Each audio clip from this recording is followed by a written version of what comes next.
Hi, welcome to this training. I am so excited that you are here, and we are here because teaching is really challenging. In many cases, honestly, way more than it should be. And there's a lot of reasons for that, and we'll get into it. But if you're here, I'm guessing it's because you care about your students.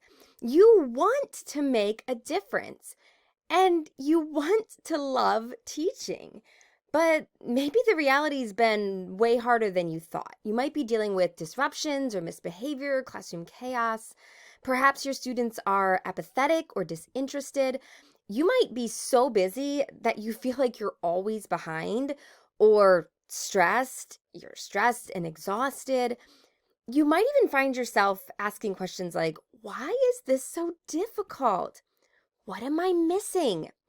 And in some cases, am I even cut out to be a teacher after all?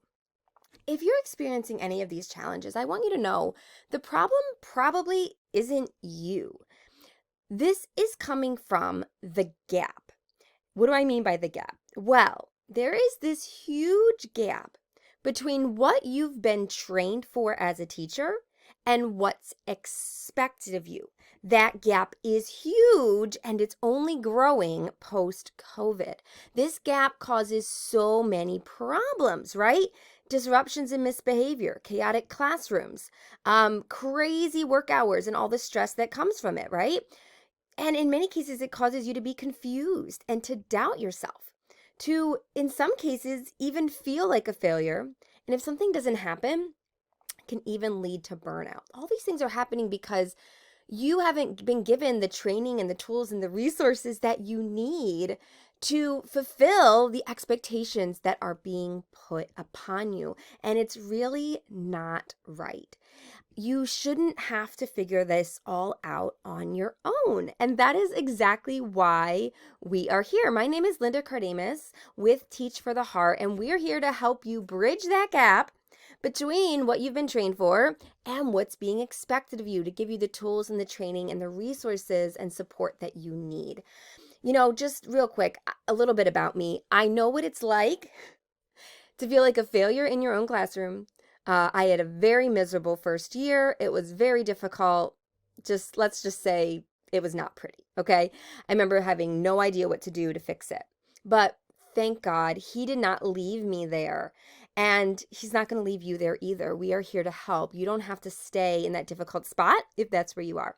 I'm so thankful God has used our trainings to help over 28,000 teachers find the solutions they need to fill that gap and to succeed. And I'm so excited to help you too on this training right here. So get ready to take some notes as we go through. Here's what we're going to cover in this training. First of all, 4 essential strategies they don't teach you in college. Strategies that will help you reduce chaos and disruptions, minimize stress and work hours, build your confidence, and make teaching enjoyable again. Sound good?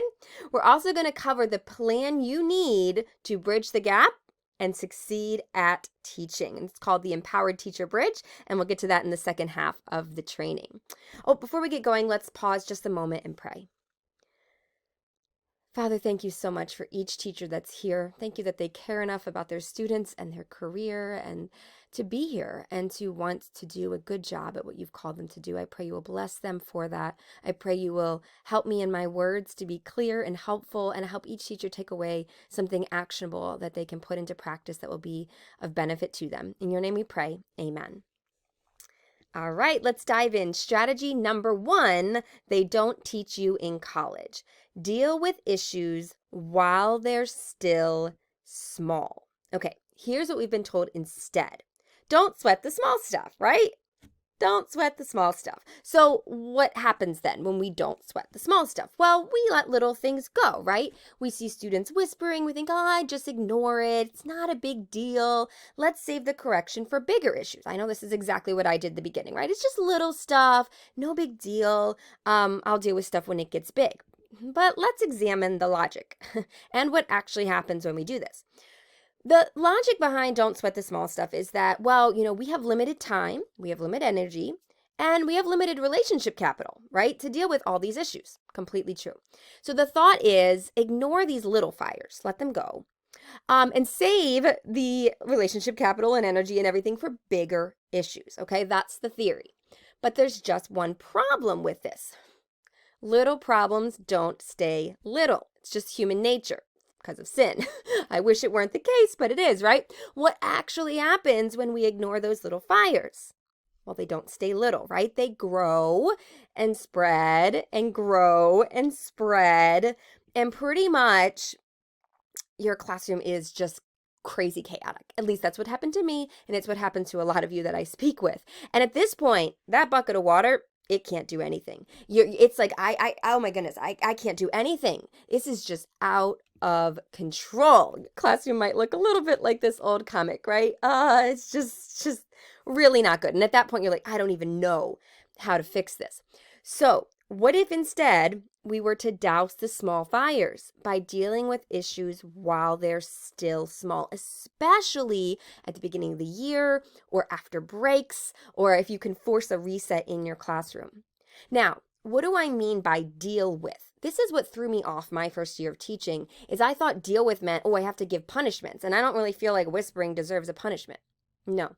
Deal with simply means addressing the issue. It can be as simple as telling the student, George, please sit up. It can be as simple as having a student redo what they did incorrectly. If they didn't follow a procedure, ask them to go back and redo it correctly. It can be as simple as reinforcing to the entire class what you expect, but just dealing with it in some way is so powerful. When we do that, we prevent bigger problems and we leave plenty of energy and relationship capital for when issues do come up in the future. And it makes just such a big difference. So as a teacher, this is the first thing. You have to deal with issues while they're still small, especially in the beginning of the year, especially whenever you see opportunities for resets. This prevents bigger problems, and it also helps us create an environment where relationships and learning can thrive. So that's strategy number 1, deal with issues while they're still small. Strategy number 2, they don't teach you in college. You need to, as a teacher, strategically plan what you will and will not spend your time on. Now, I'm guessing you plan a lot what you will spend your time on, but not what you will not spend your time on. That's what we're going to focus on. What do? We typically say, I have to do all of this all the time. Our to-do list is ever expanding. I have to grade, lesson plans, paperwork, parents, right? All this, right? I got to do all this. I got to get it all done. I got to get it all the time. It causes so much stress because, and all our home responsibilities, right? If you're a spouse, if you have kids, or even if you just have your own life, there's responsibilities and your own personal life and your own health and all that, right? We try to fit it all in. But in most cases, we never have enough time to do everything that we think we should. And so it causes so many problems. So let me give you an illustration of what's happening here, okay? Let's imagine your day is this suitcase and it's overflowing, right? You've got all these things that you're trying to jam into your suitcase, right? And it's just not fitting. There's always something that's not fitting in the suitcase. It can't zip up, right? I want you to imagine taking this unzipped, overflowing bag through an airport. What would happen? Well, things would be falling out as you run through the corridors. You'd be running back, trying to pick this up, and then in some cases dropping stuff and not even realizing it. It would be not good. Well, that's what's happening in our life when we try to do more than we have time for. We are dropping stuff. We are leaving stuff behind. We feel really stressed, right? It's stressful taking that suitcase through there, right? And things falling out because it's not zipped, right? It's not, there's more than fits, right? So we feel stressed and guilty. Sometimes what happens is we work so much that our families or personal lives are what suffer. That's what's fallen out of the suitcase. Or in other cases, in most cases, even though we're working so hard, there's important things that don't get done because they weren't urgent enough. They fell out of the suitcase and we may be like, I left that back at C3. It just didn't happen. It's really not good. My point here is I want you to see if this is what your life feels like, this isn't working. So something needs to change.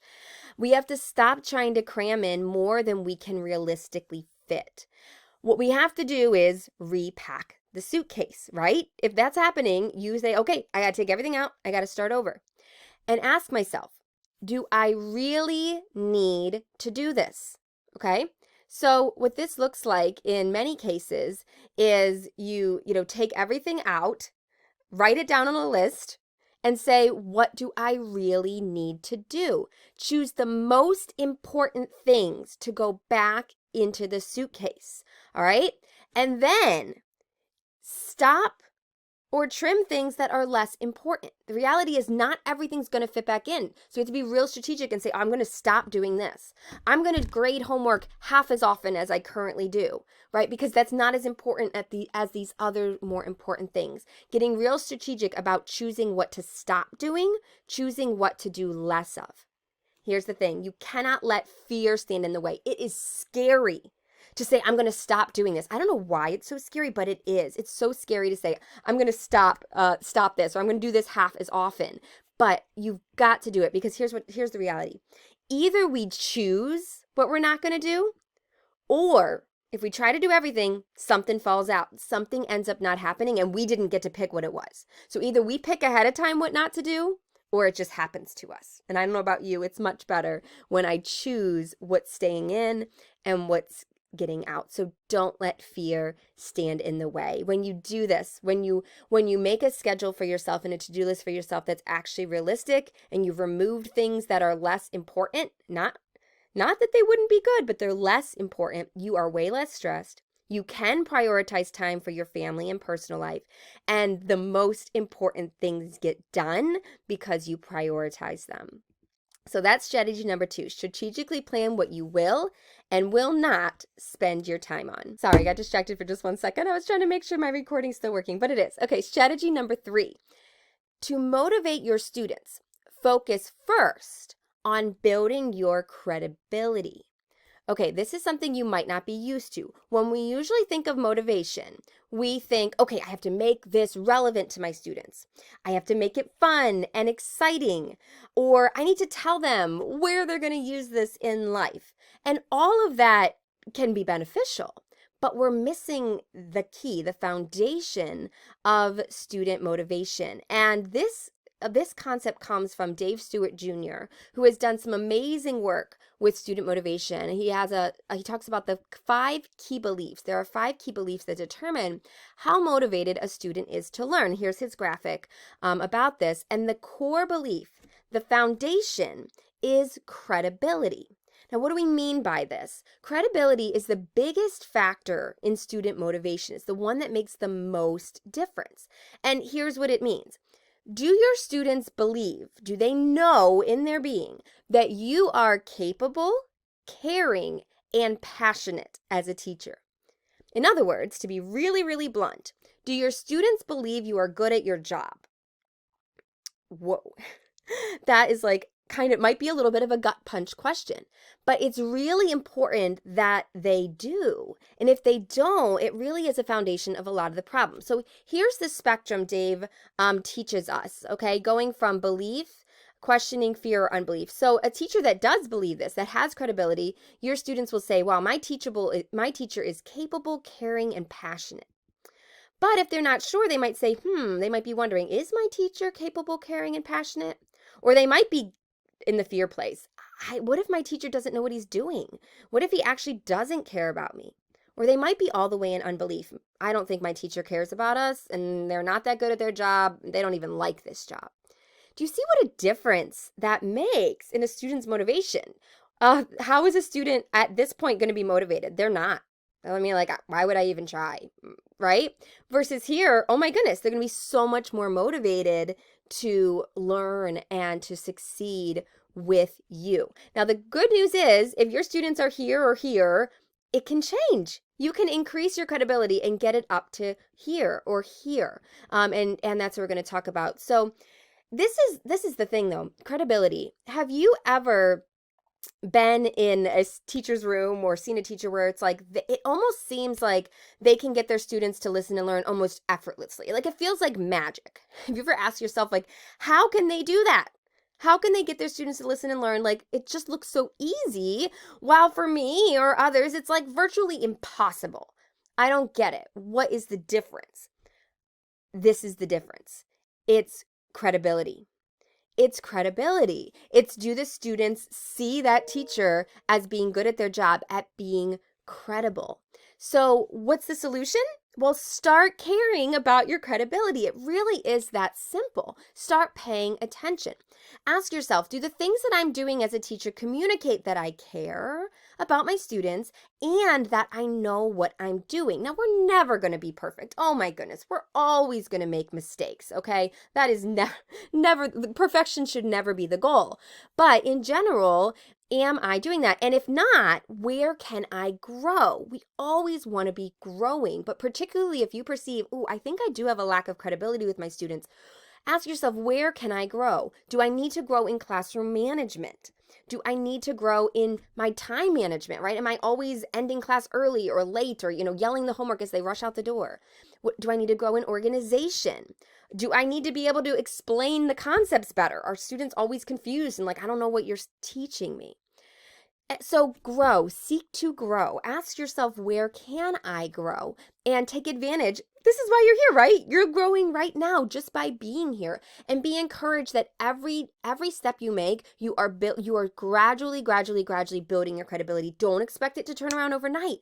That's not how it is, right? But as we fill in that gap, as you grow, you're building credibility. So every single step you make, for classroom management, for time management, for organization, every little thing you do makes a difference. And that's my encouragement to you. Until one day, you're the teacher who can easily get their students to listen and learn. It is not impossible. It takes that building credibility one piece at a time. So what I'm trying to do right here is making something that feels intangible. How do I get to be that teacher? Tangible. Build credibility one step at a time. So that's it. Focus on building your credibility. And as you do, your students will gradually be more and more motivated to learn. And you'll start to experience some of the power of that. All right, ready for strategy number 4? Strategy number 4, rely on God, not yourself. I don't know if strategy is the right word for this, but this is such an important concept to get. Remember, we just talked about growing your teaching skills. And you might be feeling like, oh my goodness, how? How do I do this? Well, we're here to help. But beyond that, you are not on your own, not just because Teach for the Heart is here, but because you have a loving Heavenly Father who cares about you, who has called you to this work, and who promises to equip you. That is, if you believe in Him. If you don't, I'd be happy to talk. Email me. We'd love to talk with you about it. But if you are a believer, you have a loving Heavenly Father who cares, and He is there. Are you relying on Him? Or are you thinking, no, I got to figure this all out myself? I mean, it's easy to fall into that rely on yourself trap because that's what we're told, right? Society around us says, believe in yourself. You can do it. Create your best life. It's all this, there's a lot of focus on positive self-talk. And honestly, the reason there's so much of focus on positive self-talk is because if you don't have God, that's all you got. You are the only thing you can rely on. But I don't know about you. I don't want to be the only thing I can rely on. All positive self-talk can do is prop us up artificially. I look at it like this, like imagine you're climbing this mountain, right? And your rope is anchored to something. If our rope is anchored to our positive view of ourself, that is not a reliable anchor. It's like an empty box. It will hold for a time, but it's just fluff. And at some point, that anchor is going to pull out. It's just because there's not really anything there. We are not reliable enough to be the anchor of our lives. It's not how God designed us. God designed Himself, or God is the anchor. He designed us to need Him, to be in relationship with Him. God is our refuge and strength, a very present help in trouble. And he goes further in 1 Corinthians when he tells Paul, my grace is sufficient or enough for you. My strength is made perfect in weakness. In fact, when we are weak, then we are strong, right? When I am weak, then I am strong because we're relying on God. And that's where our reliance should be. So an encouragement to you, don't try to do this teaching thing in your own strength. It's not going to be enough. Some days it will be. On the good days, it'll be fine, but it won't be enough to carry you through the deep challenges. We need to rely on God. He is always enough. He will give us what we need. He will guide us to solutions, and he will walk with us every single step of the way. So there we go. The 4 strategies they don't teach you in college. Number 1, deal with issues while they're still small. Number 2, strategically plan what you will and will not spend your time on. Number 3, focus on building your credibility. And number 4, rely on God, not yourself. I know we're moving through these really quick, but I know your time is super valuable and I don't want to waste it. So these are just a few of the things that no one ever taught you. But it's just a few of them, right? They're just a few pieces to start filling in the gap, but there's so much more of this gap. I'm guessing you're coming going, Linda, okay, this is good, but like, I need more details, right? I need more, right? Because this gap is so big and it causes all these problems that we talked about. So you need a plan to bridge the rest of the gap. And that's what I want to use the rest of our time to talk about. We've put together a plan for you called the Empowered Teacher Bridge. We teach this in our mentorship, and I'm going to walk you through each step of the bridge right now. This bridge will help you go from confused and struggling, if that's where you are, to confident and respected. So let's go through each element of the Empowered Teacher Bridge one by one. So the first step is to reduce chaos with clear, consistent expectations. We already talked about the problems, right? We don't want to be here, right? So when the classroom is chaotic, you lose credibility. I mean, there's just a million problems, but basically nothing else in teaching will go well when your classroom is chaotic. You have to start here. This is the first thing that needs to be fixed if you're having issues, okay? Teaching is just too difficult, too stressful, like it causes so many problems. So number 1, first thing you need to do is get clear on your expectations. What do you expect? And what are your procedures?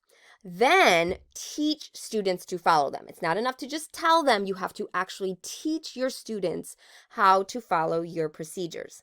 And then, of course, when problems come up, you need to deal with them. We already talked about how important it is. You need to have a plan for how you're going to deal with problems and then follow through on that plan. And of course, all of this is done in the context of building relationships with your students. We teach this step by step in our mentorship, but you can see that's the high level overview of what needs to happen. Clear expectations, teach students to follow them, have a plan, and deal with the problems as they occur. And that will make a huge, huge difference. It is so worth it to take the time and effort to reduce chaos in your classroom, to deal with classroom management.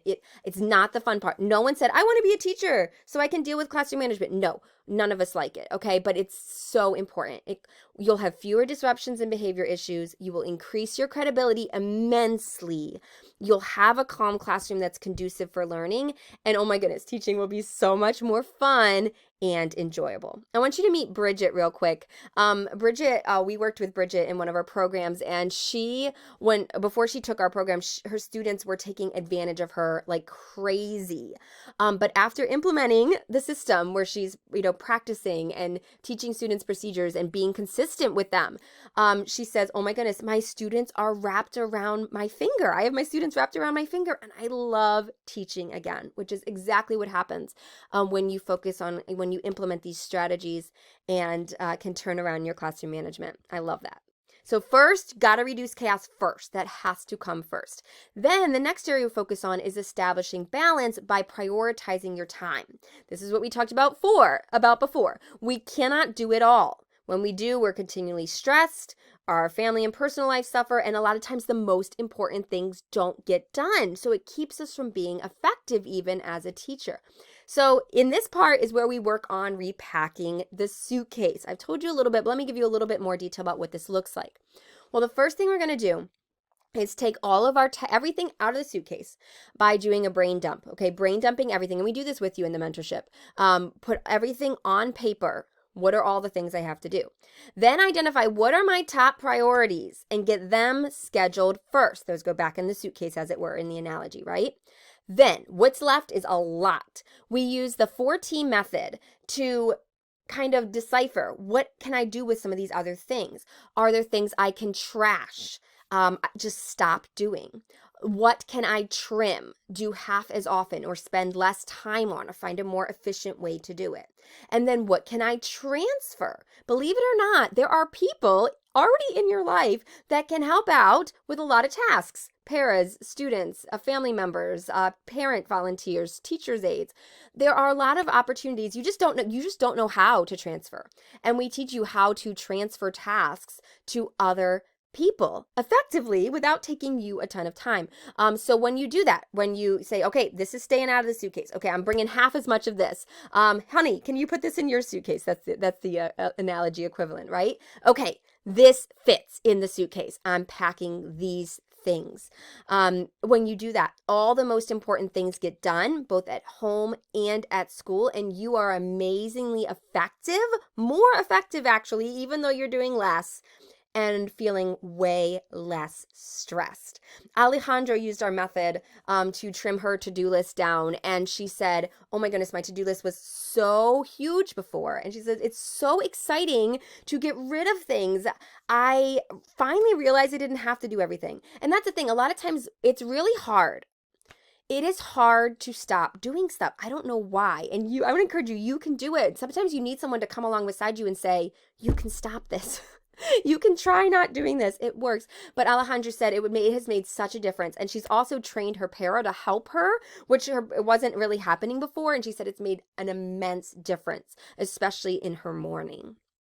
So that's step 2, establish balance. Step 3, engage your students and help them succeed. I mean, how frustrating is it when kids don't do the work, or they complain the whole time, or just put first the barest minimum effort? I mean, it's like this, this is what I said. It's like, I dare you to teach me, right? It's just not fun. I want to tell you though, remember how we talked about credibility is the foundation, the biggest factor in student motivation? Well, by this point on your journey, you've reduced chaos. Your classroom is more calm and conducive. You've established balance. So you are spending your time on the right things, and you're not disorganized and frantic. Your credibility has increased tremendously. And even if it's intangible, your students are noticing. They are already going to be more motivated than they were. But there's more we can do. There's some other aspects that are at play, okay? I almost view this as a barrier between your students and being engaged and motivated and learning. These 4 things, if they're confused, if they're passive, meaning they're not really doing much, they're kind of just sitting and listening, if the content feels irrelevant, or if they're not confident they can do it, all of those are barriers. So in this part of the process, we go through these one by one and say, okay, if students are confused, how can I make my lessons clear so that they're not confused? They know what they're doing. If they've been passive, if they're just kind of sitting and not really involved, how can I make them more active in the classroom? If the content feels irrelevant and it doesn't relate to them, how can we make it relevant? And then if they're not confident, they don't really think that they can do this, how do we help them believe that they can? And when we remove those barriers one by one, now our students are more motivated, more engaged, and succeeding. As I said, they are working harder and they start to experience that success, which just feels awesome as a teacher. All right, so for our number 1, we've reduced chaos. Number 2, established balance. Number 3, focus on how can we better engage and motivate our students. Number 4, trusting God. So you have strength to face whatever happens. Now, I put this at number 4, not because it's the 4th important one. You need to trust God starting right now. But around this point in your teaching journey, it's helpful to circle back and say, okay, I need to deepening our faith is something we should be doing every day, okay? But this is a good point in the journey to stop and really dig in here and say, okay, am I really trusting God? So here's the thing. It's easy to get frustrated, overwhelmed, and discouraged when things don't go right. I mean, obviously, right? And at this point in the journey, things are going much better than they were, but that doesn't mean there's not still going to be challenges. When we're feeling frustrated and discouraged, it drags us down, it makes us irritable, and it's hard to be passionate in our teaching. The ability to keep our joy when things are tough only can come from trusting in God. But sometimes that's easier said than done. So as I said, at this point, it's good. We're going to dig in. We're going to remind ourselves of who God is. and the promises that he makes us. We need to, number two, then, surrender the results to God. A lot of times the stress comes from, let me back up one second, reminding who God is, that he is good, that he is all powerful, that he is sovereign, and most of all, I'm repeating myself, that he is good, that he loves us, and the promises he's made to work things for good, to refine us, and just all the truths in scripture about challenges. Number two, surrendering the results. This is tricky because a lot of times we have a result that we want. I want this to turn out this way. And what the fear and the stress comes from being afraid it's not going to turn out the way we want. What if it turns out this way? And when we surrender the results and say, God, because of who you are, I know you are in control and I know you are good. So whatever result you give me, I choose what you want over what I want. Whew, that's hard, but it is powerful. And then number three, once we surrender the results, choosing to trust. Every time the fear comes back, choosing to bring our burdens back to God and to trust him with them. When we're trusting him in this way, we can persevere with hope through any challenge, even the most difficult ones. And we can pour out love for our students. We have something in us to give to them, even when things are really difficult. Number five, grow your impact and reach your students' hearts. So at this point, just imagine you've reduced chaos, you've established balance, your students are engaged, you are trusting God. You have become at this point a very credible teacher that your students respect. You have at this point. Not every student, but the majority for sure. You are already at this point having an incredible impact, and at this point we focus on magnifying it. How can we shine his love more and more? How can we help students develop character? These are the questions we ask and answer and work through. How do we navigate tricky issues in our society with both truth and love? And how can we point students to Christ? If you're in a Christian school, this is, you're like all in on this one. If you're in a public school, you might be like, I can't. Well, no, you can't proselytize, but you can point students to Christ. He is there with you every day. He lives in you. He's shining through you. All right, I'm getting off track. I get on a little bit of a soapbox about this one, but there's a lot. God can use you in many cases to point people to himself. So don't say just because you teach in a public school, you can't make a difference in this area. I love this quote from Henry Adams. A teacher affects eternity. He can never tell where his influence stops. And you never know how God will use you to help students grow, to heal hearts, and in many cases, even lead them to Christ at some point. I love this story from Taryn. It just kind of encapsulates both of the last 2 points where she talks about how when she was teaching, she was in a difficult situation where students were in her theater class that really shouldn't have been there. So it was like a tricky situation. They weren't motivated, but she said, I relied on God. I trusted him in it. I wanted God to show up. And I dug in. I showed them I was excited. And God ended up doing something really cool where there was a student in her class that never spoke out loud, never spoke in class. They were really quiet. And they were able, through we're working with them, to give the speech as the class valedictorian. And just, it was really cool to see God work in that way. So here's the Empowered Teacher Bridge. Reduce chaos, establish balance, engage your students, trust God, and grow your impact. If you take away one thing from this training, I want you to know that the gap does not have to defeat you. Remember, we talked about the gap, the big gap between what you've been trained for and what's being expected. It does not have to defeat you. You can succeed at teaching. The big question is, how can you apply the Empowered Teacher Bridge to your teaching so that you can become that credible, respected, impactful teacher you always dreamed you would be? I just have this dream for you. It's time for you to stop wondering what to do. It is so stressful to be wondering what to do all the time. I want you to get the help and support you need to succeed. It's time for you to follow this framework that will help you say goodbye to classroom chaos, overwhelming stress, and a neglected personal life in some cases.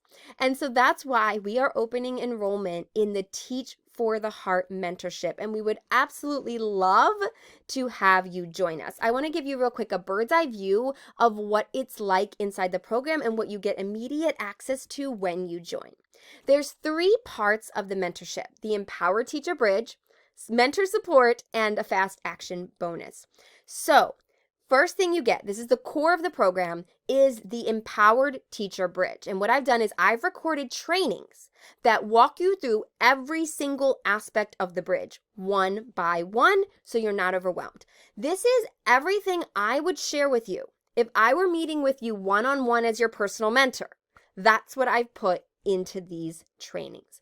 So I'll take you step by step through this proven method to build your credibility, reduce classroom disruptions, give boundaries to preserve your time and energy. I'll help you repack the suitcase, help you and your students succeed, and so much more. So the entire system is in the mentorship, step by step by step by step, little bite-sized chunks.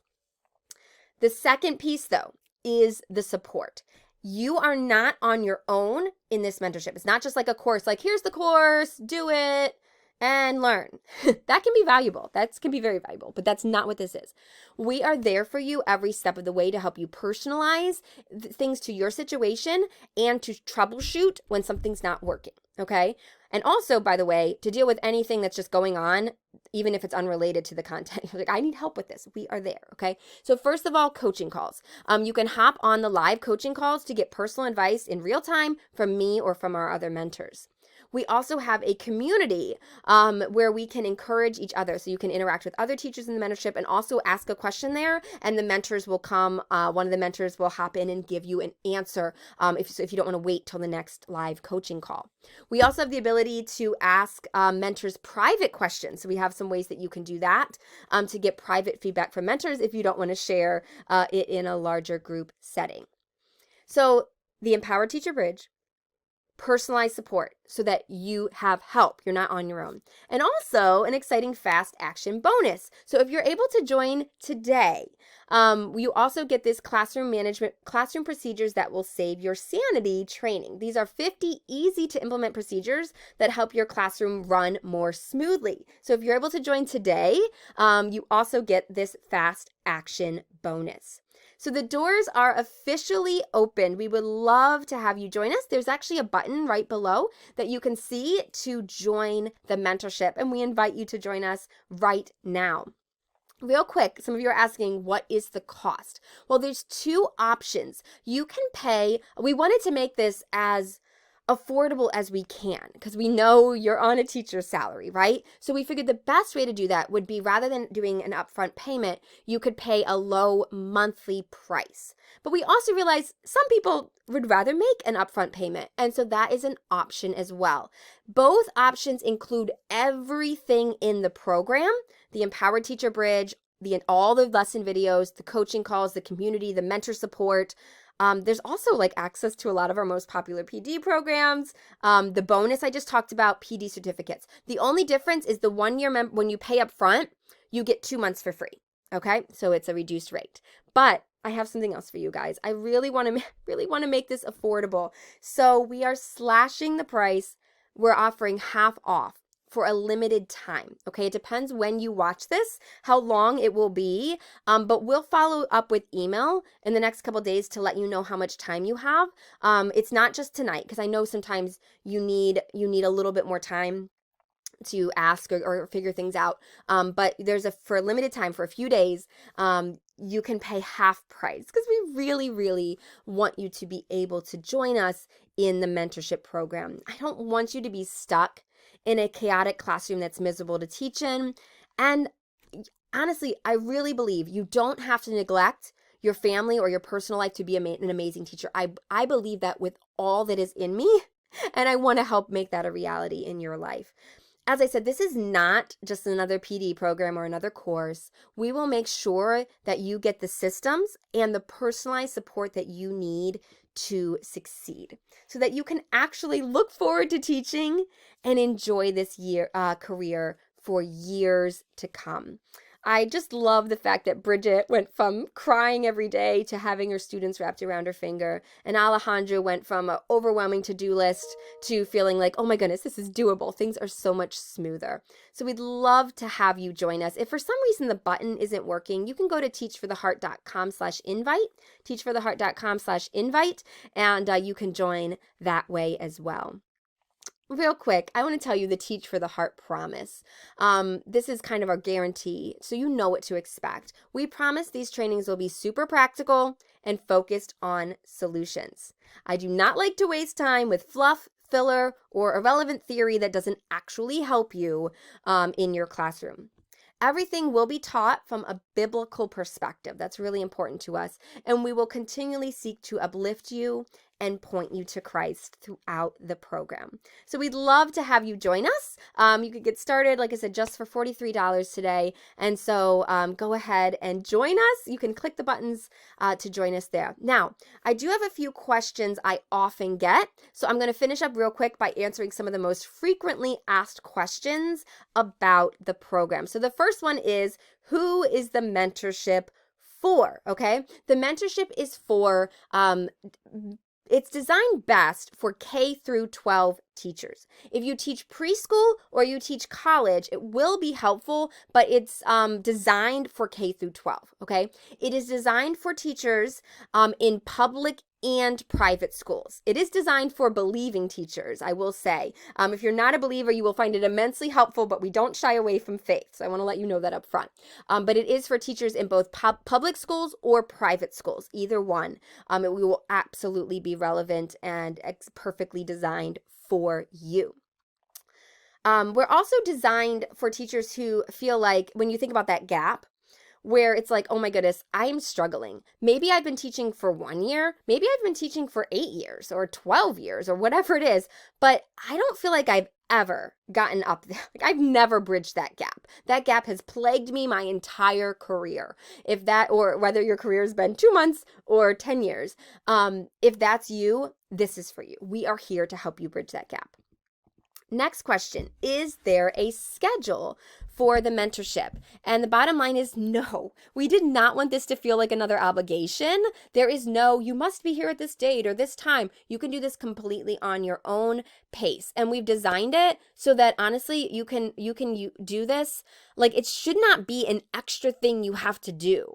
If you ever listen to podcasts or music or anything, like, you can listen to these lessons while you're driving, while you're cooking, while you're cleaning, while you're setting up your classroom. This should not be an extra thing. This is one where we want to take things off your plate, not add more to it. Okay. So there's no schedule. The only thing that's scheduled is the coaching calls, but those are optional. And you can come to the ones that when you have a question, you can come, or if you are just interested, you can come, but you don't have to, and you can skip them when you don't need them. Okay. So that there's no obligation there. There's not like you have to show up on this specific time to be able to go through the program. Okay, can I skip ahead? Is another great question. And the answer is yes. Actually, the first thing we do, well, one of the very first things you do when you join is you take a quiz that measures your gap and kind of gives you a number or a range of like, okay, this is how big your gap is right now. And what that also does is it will identify for you areas where the gap is already closed. Like, you're good in this area, you're good in this one, you're good in this one. And it'll tell you which lessons those go with. So you can say, you can skip these lessons. You don't need them. Of course, you can always skip. You can always do any lesson you want. We don't keep you from skipping ahead. If you say, I really need help with this, you can go straight to that. But like I said, we also help you know, because then there's always that fear of missing out. Like, can I skip this lesson? What if there's something I need to know? And we'll tell you, nope, you can skip this one, or nope, watch this one. So we make that really easy. All right, do I get PD credits? Another great question. So, you should, is our answer. We obviously, every school, every district has different rules about PD credit, but basically what we'll have you do is just log your hours. The mentorship is so personalized that there's not like a set number of hours, so you can log your own hours that you spend in the program, and then we will certify those hours for you with a personalized certificate that you can then submit to your school or district for potential PD credit. All right, just two last other commonly asked questions. How much time does this take? What I was saying before is we designed this mentorship to take things off your plate, not add things to your plate. I do recommend not trying to rush through the mentorship, okay? The mentorship is designed to help you build credibility step by step by step. It's not like you don't want to try to drink from the fire hose, right? That's not how we designed it. We designed it to listen to a lesson, then implement that, experience that for a little bit. Okay, then come back for the next lesson. So honestly, we recommend going through it kind of at like a slow, methodical pace. If you listen to a lesson every week or two, that's perfect. You're going to see results every single step you take, every single lesson you finish. You're gonna see a difference, just that incremental difference. That's how you're gonna succeed. Just little step, little step, little step, little step. It's gonna make such a difference. And remember, the time we've designed these lessons so you don't have to like sit down and stare at a computer and take 20 minutes out of your day. I would recommend listening to them, like I said, in the car, while you're cooking, while you're cleaning, while you're setting up your classroom, something like that. You can listen to them and just, make mental notes or even jot notes. And then, as far as like homework, we don't put homework in this. The only thing, we do have action steps at the end of every lesson. And what those are doing is just helping you put into practice, like actually make the difference. Because if you listen and then you don't make any changes, it's not going to do you any good, right? But the action steps are never fluff, never filler, never busy work. It's always just like, okay, the action steps just help you take what you learned and apply it. And so they're very to the point. They're very focused. Don't take it's only just the time you need to do it. It's not a lot, so that then you can actually see the difference. And like I said, if you're doing a lesson every week or two, that's a great pace. All right, last question. Will the mentorship really help me succeed? And the bottom line here is just that I say yes. Yes, it will, especially if you feel like you haven't yet bridged that gap. You still are experiencing almost like that initial learning curve of teaching, which is just, that's not a strong enough word. It's way more than a learning curve. It is a gap, and it should not be there. Okay, I'm going to go on again. But if you are really struggling with that gap, you're like, this is what I'm trained for and this is what expected, and I don't know how to fill this gap. That is why we are here, okay? And we will help you every step of the way. And my favorite thing about this mentorship is that what we seek to do is combined personalization with a system. You have this proven system that you can go through, okay? Step by step by step. Like, you don't have to wait for help. It's there and ready. It's everything I would teach you if I were your mentor. But as I said, you're not on your own. You can go anytime you're like, this isn't working for me, or I don't understand this, or this doesn't make sense, or not. Believe me, not that it's not going to make sense, but you know how it is. Sometimes you're like, but wait, I don't get how this works for me. You can get help from a mentor right away, and we'll help you with it, and we'll help you personalize it, and we'll help you troubleshoot when you try something and it's not working. You're like, what am I doing wrong, or why isn't this working? We can help you figure out what you need to tweak or what you need to change to make it work for you. So it is absolutely here. When you go through the system, when you reduce chaos and establish balance and engage your students and you're trusting God, it is going to make all the difference in your classroom, and it's going to help you be in a place where you can actually enjoy teaching, where you can love it and stay in this career for as long as God has called you to it. So we would love to have you join us in the mentorship program. If there's any questions that we did not answer for you today, please send us an email, linda@teachfortheheart.com. My name, Linda, at teachfortheheart.com. That goes to our team, and we'd just love to answer any questions that you have and help you in any way. Once again, the link to join is just below. I thank you so much for being here, and hope you have a great day. Hope to see you in the mentorship soon.